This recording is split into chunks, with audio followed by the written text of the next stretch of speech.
They called her Joystick Jill. Just a gamer, a joke. But when the squadron was ambushed mid-air and the sky turned to chaos, she broke every rule, stole a jet, and flew straight into history. 5 kills. 1 pilot. Welcome to my channel. They used to call me Joystick Jill. Not to my face, of course. To my face, I was Lieutenant Reeves. But behind closed hangar doors and in briefing rooms, I was a simulator hero. A joke. Someone good at video games and theoreticals. Someone they didn't believe would survive 1 minute in real sky. I remember the way they laughed that morning. All of them. Big grins, too much confidence, like they were headed out for a joyride instead of a combat mission. The squadron leader, Major Conlon, stood in front of the assignment board, tapping the roster with a red marker. Reeves, you're on ground duty. Again, let the real pilots do the flying. That's all he said. Nothing more.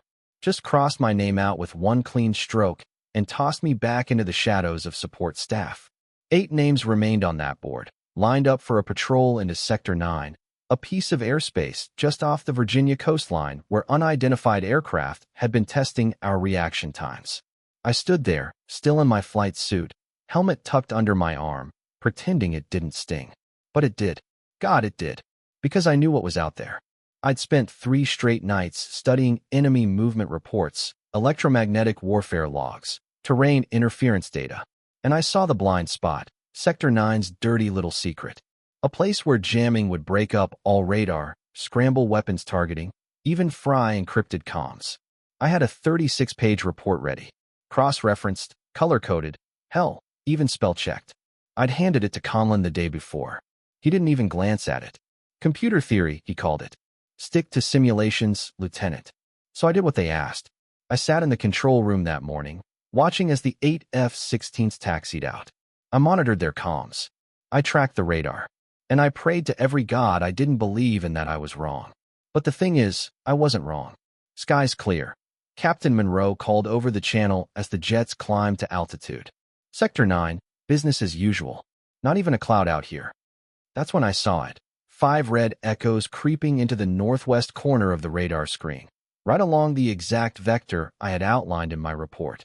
The echoes moved like predators through brush. Low. Intentional. Perfect. Major, this is Reeves, I said into the comm. You have 5 bogies approaching from your 9 o'clock. Recommend immediate course shift. A beat of silence. Then Conlon's voice cut through, icy and irritated. Reeves, this is a combat channel. Stay off it unless you're instructed otherwise. I wanted to scream, but I stayed quiet. I watched. Getting some fuzz on thermals, Monroe muttered. Radar's glitching again. That wasn't fuzz. That was jamming. The first missile hit Tiger II just south of Blackwater Ridge. I saw the green dot disappear, just blink out like someone flipping a switch. Tiger II down. Tiger II is hit.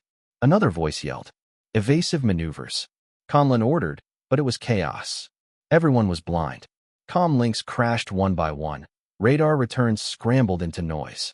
They were flying by gut in enemy-controlled sky, and the enemy knew it. I stood up from the console, heart hammering. That's when I turned to the hangar window and saw her. Our F-15 Eagle. Call sign Echo 77. Single seat. Fully fueled.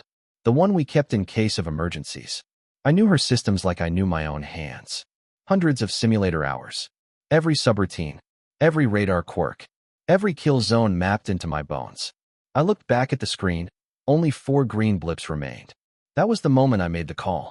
I didn't ask permission. I didn't file a report. I took my helmet. I walked out of the tower, and I ran. Not away. Toward the sky. The maintenance crew was nowhere in sight. Probably huddled around the chaos unraveling on the radio. Good. Less explaining to do. I climbed the ladder into Echo 77 like I'd done 100 times in the simulator. Everything felt familiar, but heavier, real. The seat was hot from the morning sun. I pulled the canopy shut, locked it down, and fired up the start sequence. The engine roared like it had been waiting for me. And maybe, in some strange way, it had. Unidentified aircraft on taxiway. Came the tower's voice, tense, urgent. Stand down immediately. This is Lieutenant Jordan Reeves in Echo 77, I said, flipping through the comm channels with smooth muscle memory. Requesting immediate emergency clearance. Tactical override code Gold Delta 9. I have actionable intel. Negative, Lieutenant. Return to hangar. But I was already rolling. The eagle surged forward like it understood, and I felt the nerves fall away, one by one. No more simulation. No more sitting behind a desk watching people fall. I wasn't going to watch anymore. I was going to fly. Through the canopy, I could see jeeps tearing across the tarmac toward me. I gunned the throttle. The engine screamed. Echo 77 jumped the line and surged onto runway 12 like a silver ghost. The tires barely kissed the asphalt before I lifted off, climbing hard into the sky. And suddenly, I was alone. The base fell away beneath me, voices chattering over the open channels in panic, protest, confusion. But none of it mattered. Not anymore. I switched to encrypted comms. The squadron's frequency was crackling with broken transmissions, screaming, static, bursts of code. Tiger 4 is gone. I'm blind, systems are toast. Mayday. Tiger 6 hit, losing altitude. Only 3 remained. I brought up the tactical map I'd built on my personal tablet, the one they threw in the trash.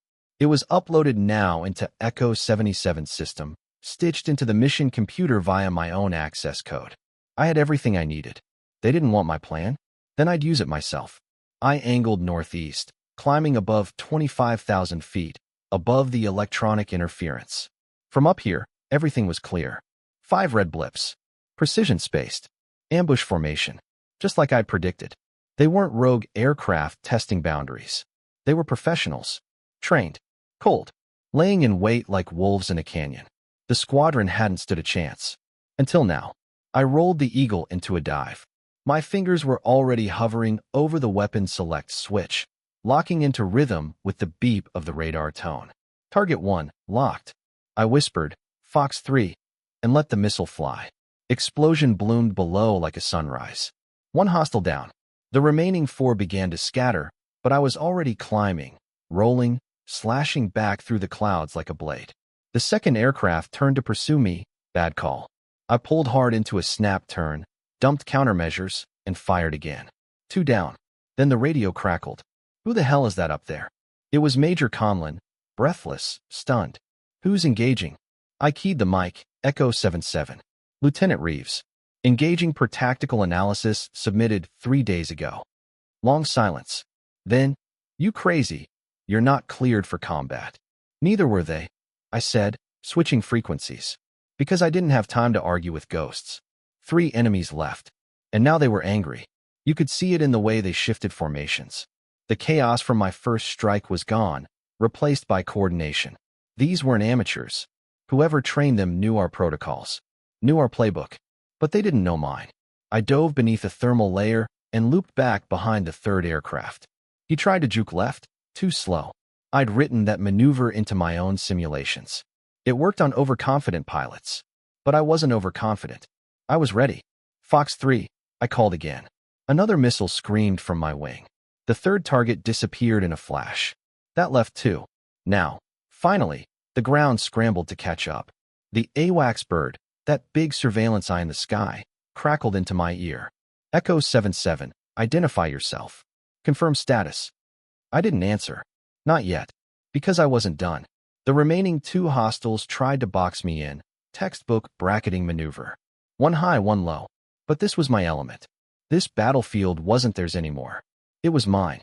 I dropped hard into a canyon split. Terrain following flight. No radar. No tech. Just speed and gravity and grit. The 4th enemy followed, predictably. He was locked into the assumption that I would climb out of the gorge. He was wrong. I pulled a hard vertical, straight up out of the canyon's far edge, looped hard, and came back down behind him. The ridge hid me until the very last second. I fired at close range. My cannon stitched his fuselage like a zipper. His plane rolled once, then vanished into the rock. 4. I climbed again, higher this time, toward cleaner air. My suit squeezed my ribs from the G-forces. The oxygen mask was slick with sweat. The 5th one was circling, hesitant now. Alone. And he knew it. Echo 77, this is Control. What the hell is going on up there? The AWACS barked again. I finally keyed the mic. This is Lieutenant Reeves. Confirm 4 hostile kills. 5th is retreating northbound. I'm pursuing. You're not cleared to. I cut him off. Save the protocol. I've got 1 left. The final fighter tried to climb out of range, but I was already above him. He banked left, I matched. Right, I was there. He made a mistake.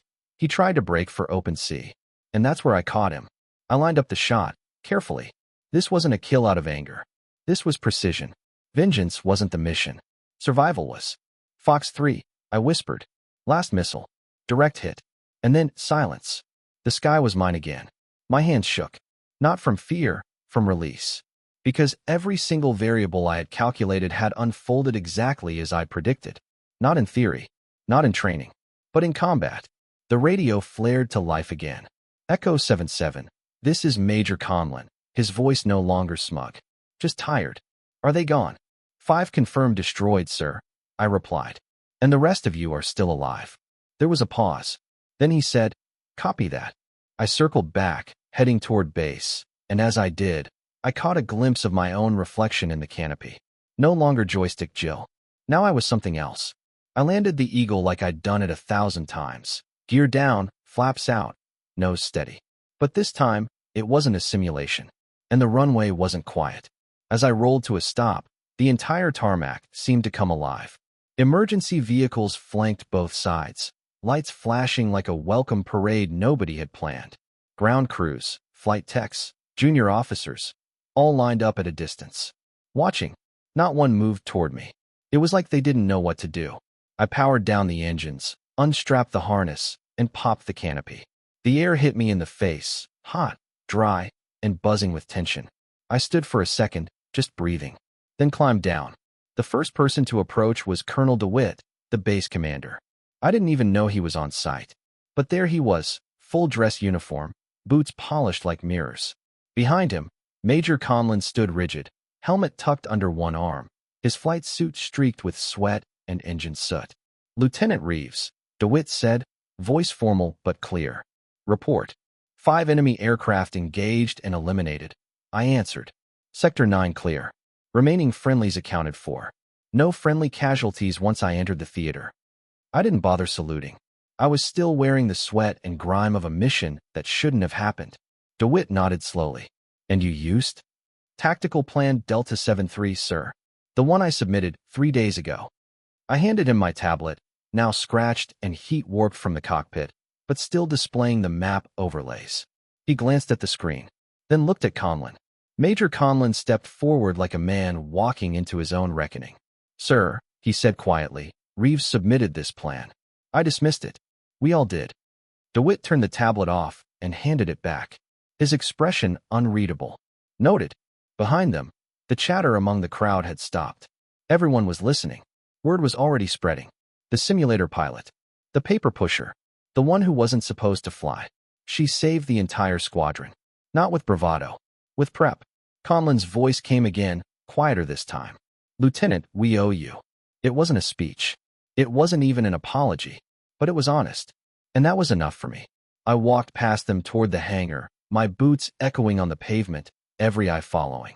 For once, not with doubt. With respect. They called a meeting that night. Not just the usual sit-down for mission reports and damage control. This one took place in the main briefing theater, full house. Every pilot, analyst, and command officer on base. Even the civilian tech contractors were brought in. Colonel DeWitt stood at the front, arms folded, face carved from stone. I sat in the second row, still in my flight suit, still half covered in sweat, dust, and engine grime. They hadn't given me time to change. They wanted to make a point. He pulled up the radar logs and a side-by-side comparison. The attack formation. My predicted flight path. The threat model I'd submitted. Match for match. Lieutenant Reeves' tactical forecast, DeWitt began, identified every hostile approach vector within a 3% deviation. She documented their jamming profile, evasive patterns, and optimal counter-strategy. And she submitted this briefing 3 days before the engagement. Silence. You could feel the heat rising in that room. Not from embarrassment, from realization. Her report, he continued, was not reviewed by command staff. It was dismissed as theory, because she lacked real-world experience.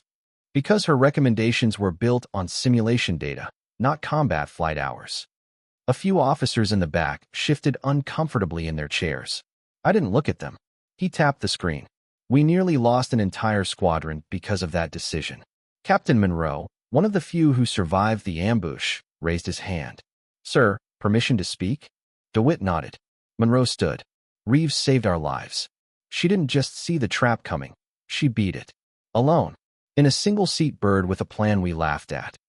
Then he looked at me. "I won't be laughing again." A ripple went through the room. Colonel DeWitt turned toward me next. "Lieutenant, as of now, you are reassigned to tactical command. Effective immediately. Your role is no longer support." I blinked. "Sir, what?" "You heard me. Your briefings are now mandatory reading. All squad leaders will review your next round of simulations before any op. You'll also be assisting with strategic planning for the Eastern Sector Command." I just stared, not because I doubted what I heard, but because for the first time in my career, they didn't just listen. They acted. It wasn't a medal. It was something better. They trusted me. It was surreal, sitting at the head of the same briefing table where they'd once told me to let the real pilots handle the flying. Same room. Same coffee-stained carpet. Same old projector flickering against the back wall. But this time, I wasn't standing awkwardly with a thumb drive in hand while they dismissed me. Now they were waiting for me to speak. Captain Monroe, Lieutenant Grant, Major Conlon. Even Colonel DeWitt was in the back row, watching, not supervising.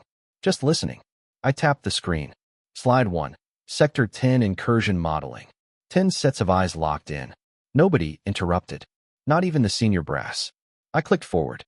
"We've been tracking signal distortion around the perimeter of the no-fly zone along the Appalachian Ridge. Same pattern as Sector 9. Same jamming burst timing. But here, they're not probing. They're rehearsing. 3 dry runs over 2 weeks. No weapons systems active, but identical approach vectors each time."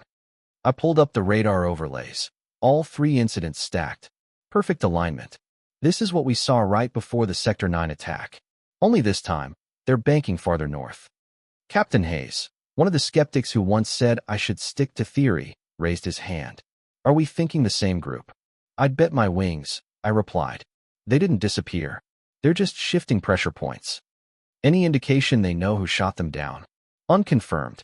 But they're adjusting tactics. Different scatter formation, deeper terrain masking, and, this is new, a thermal mirage sweep along the valley floor. They're testing our surveillance ceiling." Hayes gave a low whistle. "That's not guerrilla flying. That's trained." "Exactly," I nodded. "Which means we're not dealing with rogue actors. We're dealing with a trained unit operating without a national flag. And they're treating our airspace like a sandbox." Monroe leaned forward. "So what's the play, Lieutenant?" The room went quiet. And there it was, that moment. Not because they needed orders, but because they wanted my judgment. I pulled up my next slide. "We bait them. We modify our patrols in Sector 10, leave a deliberate vulnerability in the lower valley, one that seems unintentional. Meanwhile, we position 3 interceptors off the radar grid, high-altitude loiter, full passive mode. No active scans.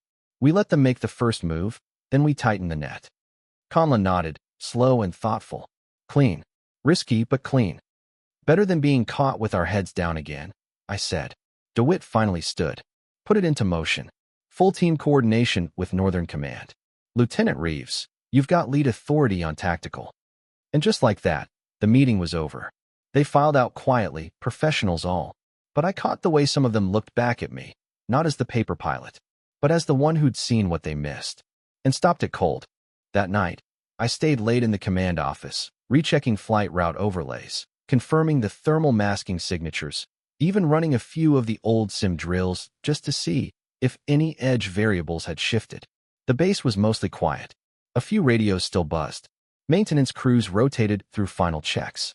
But it was calm in the way only a military base could be. Not peaceful, just focused. I was scribbling a quick note into my next day report when someone knocked on the frame of my open door. "Permission to enter?" came a familiar voice. Captain Hayes, the same guy who once told me I should write game reviews instead of flight plans.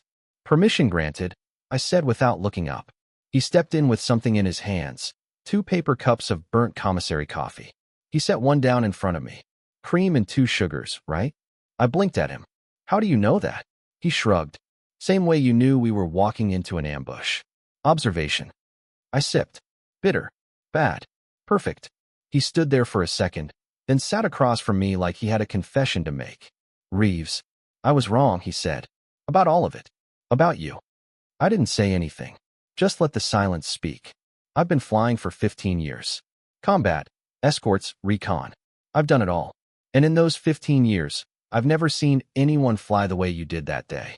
Not just the shots. Not just the tactics. The clarity. I waited. But it wasn't just the flying, he added. It was the thinking. The prep. You didn't save that squadron because you were lucky or better on the stick.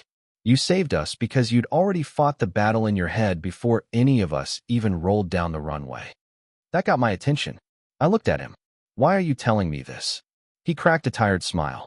Because I want you to know that I've already told my rookies they're reading every report you ever write.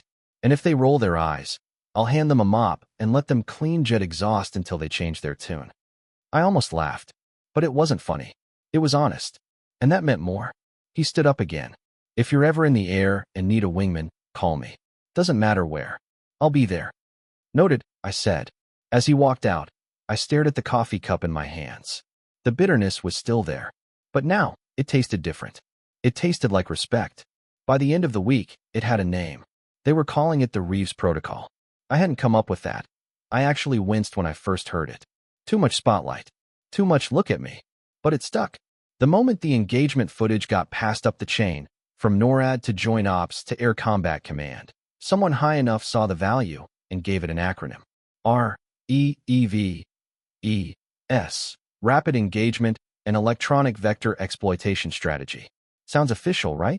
Probably took a whole office of intelligence wonks to wrap that into a nice shiny label. But what it really meant was this. Read the damn briefings. Don't ignore the red flags. Don't mistake simulations for child's play. And most of all, respect the minds that see danger before it knocks. The footage was under lock and key now. 5 kills in less than 20 minutes, all while operating in a jammed battle space. But I got the sense it was being shown in quiet rooms across the military. Behind closed doors, frame by frame, there were rumors that the Pentagon was rewriting sections of the Aerial Engagement Handbook, that my planning files were now marked required review at advanced training schools, that a general, a 4-star, had stood up in a classified session and said, "We need more pilots who think like Lieutenant Reeves." Wild. But the biggest surprise came 3 weeks later. I was in the hangar, helping prep a retrofitted Raptor for a new radar test when the comms officer waved me down.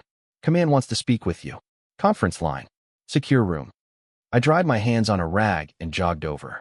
Inside the steel-paneled secure room, I keyed into the line and gave my credentials.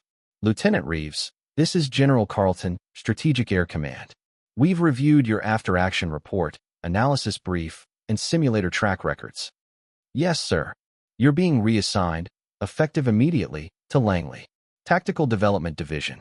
You'll be leading a new task force focused on electronic warfare integration and unconventional strike response." I almost laughed. "Sir, with respect, I'm a first lieutenant." "Not anymore. As of 0800 tomorrow, you're Captain Reeves." Static filled the pause. Then he added, "You're not just flying anymore. You're shaping how we fly." I think that's the moment it really hit me. This wasn't just a lucky mission. This was the new map. The day I left Hunter Field, the sky was gray, and the wind carried a sharp edge. Like the base itself knew something had changed. My locker was cleared, my eagle reassigned, my new orders folded in my jacket pocket. A black government sedan waited outside ops. The kind they send when you're not just being transferred, you're being watched.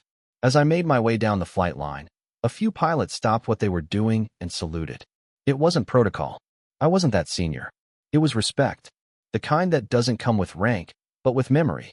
They remembered the screams on the radio. The way the squadron was burning down before one jet lit up the sky and changed everything. Captain Hayes caught me just before I reached the car. "Got something for you," he said, pulling a small patch from his flight jacket. It was cloth, circular, black on gray. A silhouette of an F-15 banking through the clouds. Underneath it, a single stitched word. "Widow." I blinked at him. "Seriously?" "Not as an insult," he said. "Not anymore. Not 'cause you were some joystick queen in the sim room. But because when you engage..." He paused. "You leave the sky quiet." That got me. Right in the center of my chest. I took the patch and nodded. No words felt right. He grinned and stepped back. "Take care of those Pentagon boys. Teach them how real planning's done." I climbed into the car, and as we pulled away, I glanced back at the airfield. Same rusted hangars. Same windsocks flapping. But nothing felt the same. Later that week, at Langley, I'd meet the rest of my new team. Analysts, strategists, drone pilots, engineers. We weren't just tasked with reacting to threats. We were tasked with predicting them. The brief read like something out of a Cold War novel. Global electronic warfare escalation. Unidentified squadrons. Non-state actors mimicking NATO flight patterns. Everything was shifting, and they wanted someone who could see through it all. They wanted the paper pilot. The one who didn't just play the game. She redesigned the board. The first thing they showed us at Langley wasn't a mission. It was a map. No borders, no cities, just digital airspace. Dozens of overlapping zones glowing with movement, jamming signals, telemetry bursts. I stared at it for nearly a minute before I realized what it was. The future, the analyst said beside me. You're not flying jets anymore, Captain Reeves. You're flying probabilities. That's where it all led, from the briefing room at Hunter, to the solo climb into a live combat zone, to here, a chair in a low-lit strategy center, facing threats that hadn't even been assigned names yet. They gave me a team. Small, sharp, relentless. Some of them had never flown. But I didn't care, because they listened. We built models that tracked invisible adversaries. We ran war games where the battle was fought 5 hours before the first aircraft took off. I submitted new counter-strike protocols that didn't just respond to jamming. They used it as bait. They called me the widow everywhere now. On personnel manifests. On radio calls. In the classified reports that moved through secure channels like whispered stories. Not out of fear. Out of recognition. Because when I entered a scenario, I ended it. Clean. Fast. Quiet. The kind of quiet that follows sudden, total understanding. The kind of silence that hits when you realize someone had seen it coming from the beginning, and you didn't believe them. Every week, new cadets from flight school come through my division for briefings. They still fidget. They still smirk when they see the sim footage, thinking they're in for a lecture. I let them smirk. Then I roll the gun camera feed from Echo 77, the engagement in Sector 9. 5 red dots disappear in under 20 minutes. Their faces change. Then I tell them the truth. I didn't survive that fight because I flew better. I survived because I prepared better. And they listen. Because now, the skies are full of ghosts. Squadrons with no flag. Jammers with fingerprints we can't trace. Everything's more complicated. But the rules? They're the same. You win before the battle starts. You win when no one else sees the threat, and you still make the hard call. You win when you don't wait for permission to do what needs doing. I still carry that patch Hayes gave me. Black thread, silver plane, one word, widow. Not because I want the name, but because I earned it. And every time a jet takes off under a new tactical plan, every time a mission ends without casualties because of a strategy written on paper instead of guts spilled on a runway, I remember why it matters. Not to be right, but to be heard. Because silence is what comes right before the world changes. And now, I am the silence.